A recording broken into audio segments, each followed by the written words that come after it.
کوک دو سول ره. سیم اول برابر با سی انگلیسی در تیونر کوک شده. فا دیز، سی بمول و می کلون در این درس داریم. انگوش دوم روی سول قرار میگیره، میزنیم سول فا ره سول سول سول دو را لا فا سول میر. دوست به زد میکنم به ره اشاره بده. سول فا می ره می فا می راست چپ راست ریز می فا سول راست چپ راست ریز.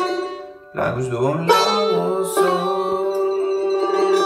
لا رو میکنیم، سول رو کمان ریز میدیم. تکرار میشه ره سول سول سول لا فا سول می سول می ره فا می فا سول لا سول سول فا می فاست. میکنم نسیم زرد اومد، فا اشاره به سول کرد، لا سول سول فا.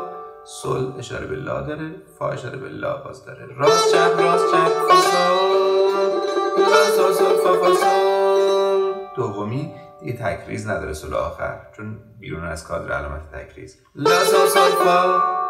همون راست چپ اشاره های سول به لا رو داریم. سول فا فا می، فاها اشاره به سول میکنن. فا می میره، راست چپ میر اشاره به ره میکنه. دوم دوباره میاد رو سول. سول می فاس لا سول فا فام. فا دو یک میاد عقب، همشون اشاره به عقب دارن. فا سول فا فام می، همان داره روی می. ره می فام میر، راست چپ راست می فام میر. می انگشت اول می فا سول فا فام راست چپ راست ره می فام میر میره. دوم دوباره رو سول. سول فا می فاس مثل گذشته است. لا سول فا فام فا سول فام می. دوم دوباره میاد رو سول. سول می فاس لا سول فا فام فا سول فا فام می کمان. ره می فام میر می فام میر می فا سول فا فام ره می فام میر میره.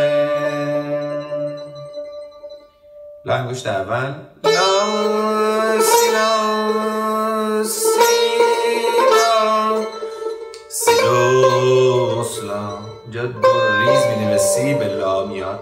سیلس سی ریز به لا میده و میاد رو سول. لاس فا سول فاس می فیم لا چپ راست.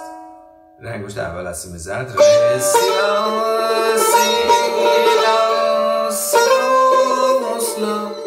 دو به سی به لا ریز داریم. سیلس سی به لا به سول ریز. لاس فا سول فا می راست چپ راست. سول می فاس می به فا یک می پایین. لا سول سول فاس فا می میر. اینجا ما راست چپ بعدش می به ره اشاره داره آخری و بعد می رو میزنیم، دوباره اشاره به ره داره. سول می فاس مثل گذشته. لا سول سول فا فا می میر دقیقا مثل قبله. ره می فام میر می فام میر می فا سول فام می فام میر میره. می انگشت اول می فا سول سول راست چپ که سول اشاره به لا میکنه.